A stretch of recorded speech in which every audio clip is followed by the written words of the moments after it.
Hi friends. மிதுசு 3:30க்கு எழும்பி அங்கே எங்கேயும் லாந்துதேன். நான் டீ கூட தான் லாந்துதான் நினச்சிட்டு நான் அப்படியே களியாட்டு முழிச்சு கிடக்கேன், கண்ணை மூடுண்டு. அங்கே பார்த்தேன்னு சொன்னால் நான் நேற்றுக்கே எழுதுண்டு இருந்த நோட்டை தேன்ருக்கேன். நேற்று நைட்டே சொல்லிட்டு கிடந்தேன், என்னை விடிய காலம் எழுப்பாட்டா அப்படி நான் எழும்பாட்டா கடகடன் காலை பிடிச்சிண்டு சவரில் குளிச்ச வைத்தணும். ஆமாம், நீ சொன்ன சத்தியம்னு சொல்லலையா இல்லையான்னு.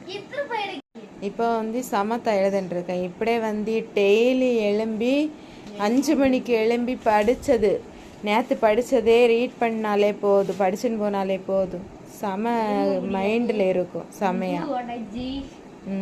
3 மணி ஒன்று எழும்ப சொல்ல இல்லை, இனியும் 5 மணி எழும்புனா போதும், 5 மணி எழும்புனா போதும் கேட்டதா. 3 மணி எழும்பி நான் இது பண்ணி நானே 12 மணி உறங்குறேன்.